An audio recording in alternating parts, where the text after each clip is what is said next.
తాకట్లో ఉన్న మీ బంగారాన్ని విడిపించి ఆ రోజు ఆన్లైన్ రేటుకి కొంటాం. Sharma gold company. నమస్కారం, వెల్కమ్ టు సుమన్ టీవీ. నేను గీతాంజలి. ప్రస్తుతం మనతో పాటు ప్రముఖ ఆధ్యాత్మికవేత్త వైవిఎస్ఎస్ గిరిరావు గారు ఉన్నారు. వారితో మాట్లాడదాం. గురుగారు నమస్కారం అండి. నమస్తే అమ్మా. వివాహం ఆలస్యం అవడం ఇది చాలా మందికి ఉన్నటువంటి అతిపెద్ద సమస్య. అంటే ఇప్పుడు జనరేషన్ ఎలా ఆలోచిస్తారంటే సెటిల్ అయిపోయిన తర్వాత వివాహం చేసుకుందాం అని చెప్పి 30కి వచ్చేస్తున్నారండి. పేరెంట్స్కి ఎలా ఉంటుంది, మేము బాగున్నప్పుడే చేయాలి, కనీసం పిల్లల్ని మేము ఎత్తుకోవాలి కదా, మన వాళ్ళని మనవరాలని వాళ్ళకు ఉంటుంది, అదొక కోరిక. అలా అనుకుని కొన్ని సంబంధాలు వెతకడం ప్రారంభించినా అవి ఓకే అవడానికి ఎంతో టైం తీసుకుంటున్నాయి. కుదిరిన సంబంధాలు కూడా ఆఖరి నిమిషంలో చెడిపోవటం కావచ్చు, ఇంకా ఆల్మోస్ట్ అయిపోయింది అనుకున్నది కూడా ఏదో ఒక రకంగా ఆగిపోవడం కానీ, కొంతమందికి అసలు సంబంధాలు రాకపోవటం కానీ ఇలా జరుగుతూ ఉంటాయి. అసలు ఎందుకంటే వివాహాలు అనేవి ఆలస్యం అవుతాయి? జాతకంలో ఏమైనా సమస్యలు ఉంటాయా? ఎలాంటి సమస్యలు ఉంటాయి? ఇప్పుడు వివాహానికి ఆలస్యానికి చెప్పాలంటే శాస్త్రీయంగా ఉన్నదైతే లిమిటేషన్ అమ్మా. అంటే ఇప్పుడు మనకి సప్తమ స్థానంలో శని ఉండటం కానీ, సప్తమాధిపతి శని అయి ఉండటం కానీ, సప్తమ స్థానాన్ని శని చూస్తూ ఉండటం కానీ, వీటికి కానీ, లేకపోతే కుజదోషం ఉంటే కుజదోషం 7-8 రకాలుగా వస్తాయి. ఇవి శాస్త్రీయంగా చెప్తారు. కానీ ఇప్పుడు ఓపెన్గా నేను చెప్పాలంటే వివాహాలు ఆలస్యం కావటానికి ప్రధానంగా తల్లిదండ్రుల మనస్తత్వాలు మార్చుకోవటం కూడా ఒకటి ఉందమ్మా. నేను సామాజిక మనం రెస్పాన్సిబిలిటీలో కొన్ని చెప్పాలి. ఎందుకంటే నేను కూడా విప్ర కళ్యాణ్ అని ఒక గ్రూప్ పెడుతుంటే 2000 మంది సభ్యులు ఉన్నారు. కానీ పెట్టిన వాళ్ళందరే జస్ట్ ఒక అమ్మాయి ప్రొఫైల్ ఫోటో పెట్టారంటే కనీసం 150-200 ఫోన్స్ వస్తాయి. ఈ 150 సంబంధాలు చేసుకుని ప్రతి 4-5 రోజులకి ఒకళ్ళు మాకు వివాహం అయిందండి గురువు గారు, చాలా సంతోషం అని పెడుతుంటారు. కానీ కొంతమంది ఇప్పటికీ ఫస్ట్ నేను గ్రూప్ స్టార్ట్ చేసినప్పటి నుంచి 2 సంవత్సరాల నుంచి కూడా ఇంకా అదే ప్రొఫైల్స్ కంటిన్యూ చేస్తున్న వాళ్ళు ఉన్నారు.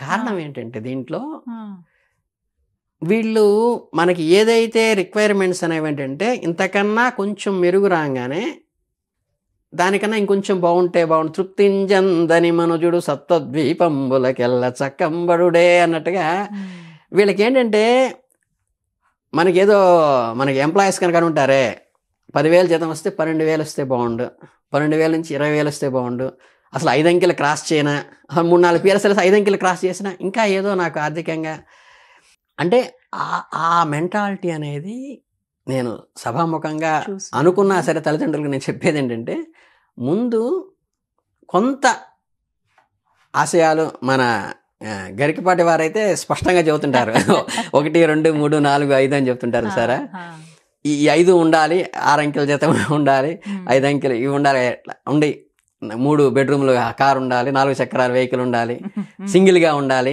తల్లిదండ్రులు ఉండాలి. ఇవి రిస్ట్రిక్ట్ చేసుకోవాలి ఫస్ట్. కనుక ఏంటంటే మనకి కుజదోషం ఉన్న వాళ్ళకి కుజదోషంలో వాళ్ళు చేయాలని కూడా ఒకటి పట్టింపు ఉంది.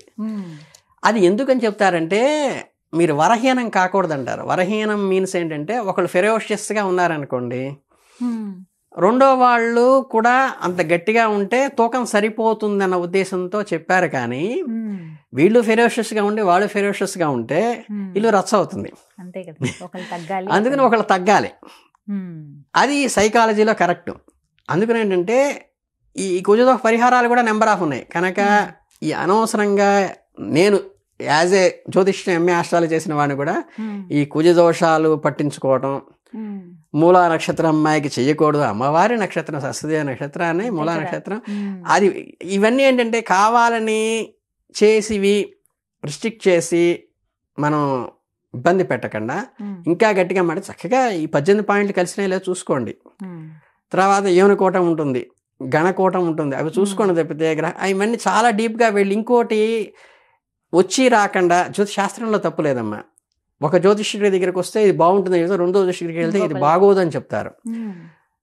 వీడు ఏంటంటే ఎంతసేపటికి తల్లిదండ్రులు ఈ 4 బాగుందని చెప్పి ఒకడు బాగోదని చెప్తే ఆడనే వెళ్తారు. మీరు నమ్ముకుంటే ఒక భర్తను ఎలా నమ్ముకున్నారో, ఒక భార్యను ఎలా నమ్ముకున్నారో, ఒక జ్యోతిష్కుడిని నమ్ముకోండి, ఆయన మీద వెళ్ళండి. అంతే తప్పితే ఒకటి చెప్పిన తర్వాత కూడా రెండోసారి ఉన్న క్రాస్ చెక్ ఇవన్నీ చేసుకుని ప్రొలాంగ్ చేసుకోవద్దు. ఇంకా గట్టిగా మాట్లాడితే ఏంటంటే కొంచెం ఇబ్బందికరంగా ఉంటుందేమో, కానీ చాలామంది ఎర్నింగ్ పర్సన్ అయినటువంటి మగపిల్లలు కానీ ఆడపిల్లలు కానీ వీళ్ళు మిస్ అయిపోతారేమో అని ఒక రకమైన అభద్రతలో ఉన్నటువంటి అంటే పెన్షనీర్స్ కాదు. ఇప్పుడు మేమంటే మా 2004 ముందు ఉన్న వాళ్ళందరూ పెన్షనీర్స్ మేమందరం. అంటే పిల్లలతో ఆరాధనతో మాకు సంబంధం లేకుండా మా జీతంలో సగం వస్తుంది మాకు. So we are safe. అలా కాకుండా కొంతమంది ఆర్థికంగా కొంచెం వెసులుబాటు లేని వాళ్ళు వీళ్ళ మీదే అన్ని కళ్ళు పెట్టుకుని పెంచి పెద్ద చేసిన వాళ్ళు ఏంటంటే కొంత తప్పు కూడా చేస్తున్నారు. అంటే వీళ్ళకి పెళ్ళి అయిపోతే మనకి మిస్ అయిపోతారేమని ఆ పిల్లాడి కోసము ఆ పిల్ల కోసము వాళ్ళ ముందు వివాహం మేము ప్రయత్నాలు చేస్తున్నామంటగా చూస్తూ ఏది పడనీయకుండా సంవత్సరాల తరపడి డ్రాగాన్ని కూడా చేస్తున్నారు. ఇవన్నీ ఏంటంటే కడుపు చుంచుకుంటే కాళ్ళ మీద పడుతుందని మనం చేసే లోపాలు ఎంతసేపు గ్రహాల మీద వేసేయటం, శని మీదో కుజుడి మీద వేసేయటం కాకుండా మనం ప్రాక్టికల్గా మనం చేయాల్సింది మనం చేయాలి. ముఖ్యం. మన మనస్సుని కొంత నిబద్ధత చేసుకోవాలి. చేసుకోకుండా మన ఊరికే సమాజంలో బాధ్యత, నేను స్పీకర్గా నేను చెప్పకపోతే బాధ్యత, సోషల్ రెస్పాన్సిబిలిటీ లేకుండా ఓన్లీ ప్రతి వాళ్ళు మనం చేసే తప్పుకి గ్రహాలదే తప్పు, నా గ్రహాలు బాగోవటం వల్ల నాకు మంచి ఉద్యోగం రాలేదు, గ్రహాలు బాగోవటం వల్ల నాకు చదువు రాలేదు. నువ్వు చదువుకో సక్రమంగా, నువ్వు చేయాల్సిన ప్రయత్నం చెయ్యి, అవి చెయ్యాలి.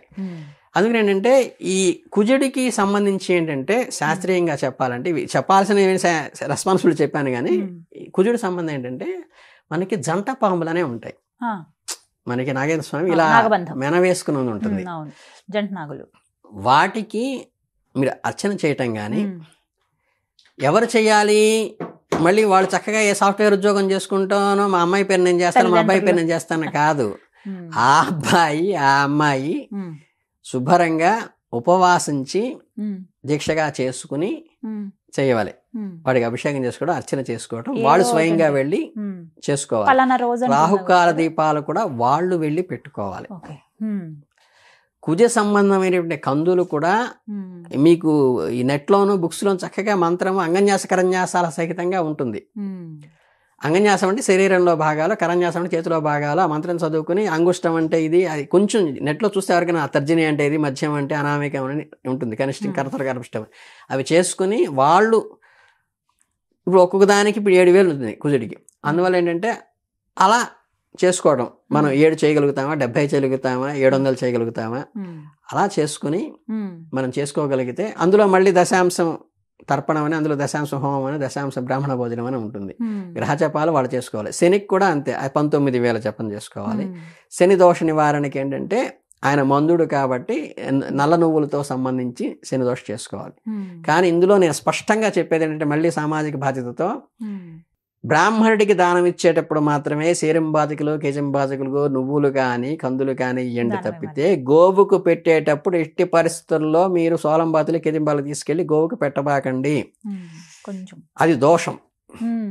అందుకని ఏంటంటే కొద్దిగా మీరు ఆ నువ్వులు నల్ల నువ్వులు బెల్లంలో కలుపుకొని ఇంత చిన్న ఉండ చేసుకుని, లేకపోతే ఆ కందులు బెల్లంలో కలుపుకొని చిన్న ఉండ చేసి చక్కగా అరచేతిలో పెట్టి, అమ్మ నా కుజ దోష నివారణ నీకు పెడుతున్నాను, నా శని దోష నివారణ నీకు పెడుతున్నాను, నాకు వివాహం అయ్యేట్టుగా చూడు అని చెప్పి వాళ్ళు వాళ్ళ తరఫున ఇంకోళ్ళు కాదు వాళ్ళు చేసుకుని వాళ్ళు గోమాతకి పెట్టుకోవాలి.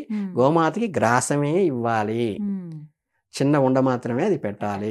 రోజు అంటుందా గురువుగారు? ఎప్పుడైనా మీరు మామూలుగా ఈ నవగ్రహాలకి 7 వారాలకి వస్తాయి కదా, శనికి శనివారం, కుజుడికి మంగళవారం, అది స్టాండర్డ్. ఆయనకి కుజుడికి కందులు, శనికి వచ్చేసేసి నల్ల నువ్వులు, ఆ వారాలు చేసుకోవాలి. అలా చేసేయాలి. చేసుకుని జంటమామలు చేయడం, రాహుకాల దీపం పెట్టుకోవడం వాళ్ళకి వాళ్ళు చేసుకోవాలి. చేసుకుంటే గ్రహ సంబంధంగా ఏమన్నా ఉంటే దోషాలు పోతాయి. మన మైండ్లో ఉన్న దోషాలు గ్రహాలకి సంబంధం లేదు. అది తల్లిదండ్రులు మెచ్యూర్ కావాలి, పిల్లలు మెచ్యూర్ కావాలి.